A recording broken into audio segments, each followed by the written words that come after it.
Chapter 775. What do you think happens to the dead? Even Nathan Zuckerman, who had been conditioned by countless peculiar questions from his Lord, found it unusually challenging to answer this one. Where did the dead go? What could the meaning behind such a question be?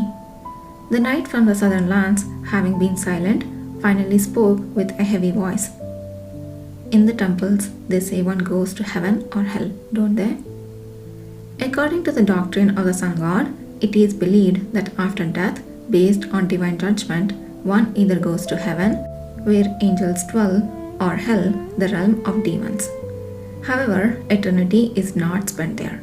Once all deeds are accounted for, one is embraced by the sun god, becoming eternally part of the burning flame. Kishir would know this, yet for some unknown reason he asked. So, by mentioning the temple, you imply that this differs from your personal beliefs, Nathan? As you know, I have little interest in tales of gods or the like. To me, death is the end. I do not care for what follows. Nathan, born to desert warriors but raised in the empire north of the sands, always maintained a distance from such beliefs. To him, the people and the master before him were far more significant than any deity. He didn't wish to waste the living moments for the sake of the afterlife. His knowledge of such matters stemmed solely from following the master, an imperial family member, to numerous temples in his youth, nothing more, nothing less. Interesting. Do the people of the south hold a different view on this?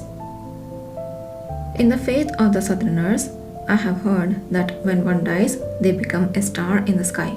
Beyond that, I'm not certain, he replied, recalling tales told by his parents in childhood, unsure if they truly became stars.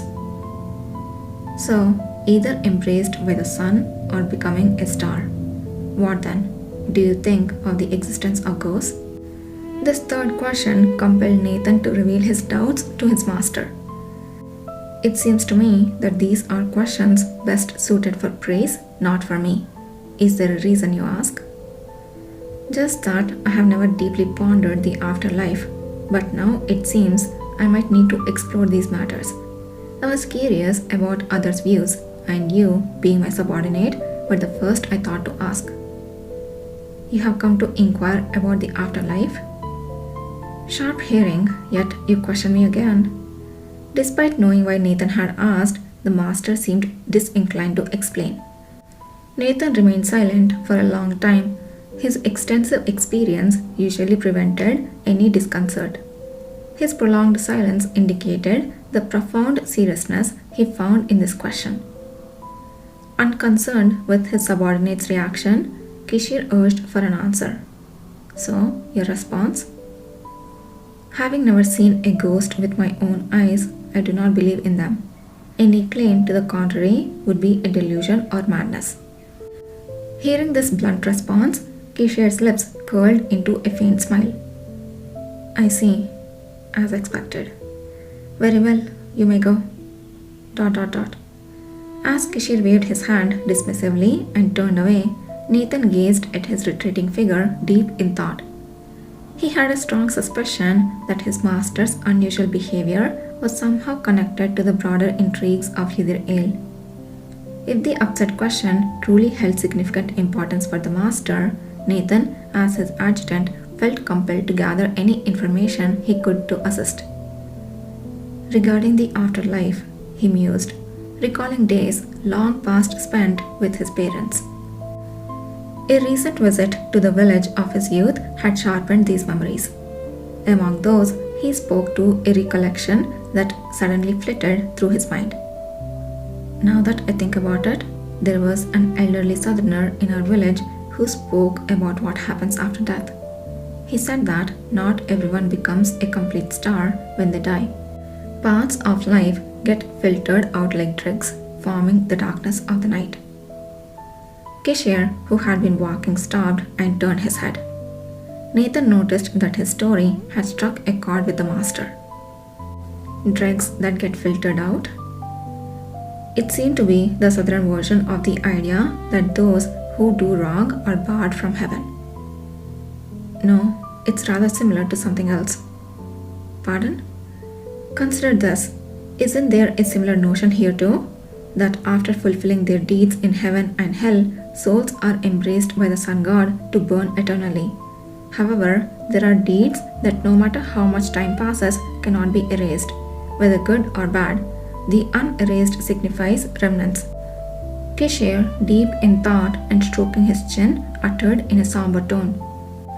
But our side doesn't elaborate on what happens to these remnants, only that they cannot return to nothingness, only mentioning becoming part of the eternal flame of the sun god. I see. Deeds that cannot return to nothing, remnants buried in darkness.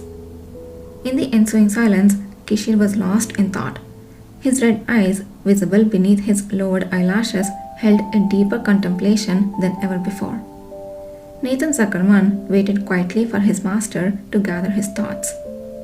The response that came was once again unexpected. Even the remnants left after burning were once part of a whole. Then, is it meaningful to speculate and judge based on just those remnants? This seemed more of a rhetorical question than a direct inquiry to Nathan, as Kishir's gaze was fixated on the unknown void. If you must ponder, it wouldn't hurt, I suppose. Kishir looked up at Nathan Zuckerman. Is that so? People say not to judge a person by a part of them, but that part does indeed speak about the person. That is my view. Kishir nodded slightly, his gaze once again drifting out the window. There, unchanged, was Yudhirthil. Dressed in a dark uniform, the pale man was surrounded by people from various groups, all fervently speaking to him. Despite the chaos, Yudhir, with an unflustered, expressionless face, addressed and resolved each person's concerns in turn. At a glance, he seemed like someone who had been doing such work for decades, but in reality, he was only in his early 20s, in his first year with the cavalry. Yet no one around him seemed to acknowledge this fact. Anyone in his presence soon realizes that his words are mostly correct, even if the advice is unpleasant. They accept it as if it were from a superior. This was the peculiar aura that Yudhir possessed, a strange influence that made others agree with him.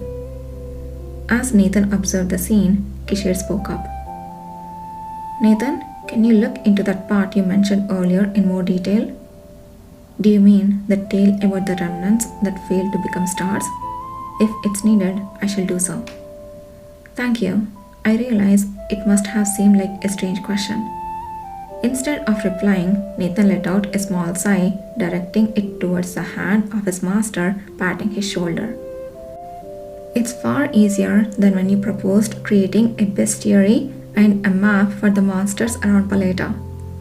That was his attempt at a joke, and Kishir, recalling that time, smiled. That was necessary for everyone, but this is solely for me. So, it need not take precedence over other tasks. I entrust it to you, Nathan. Yes.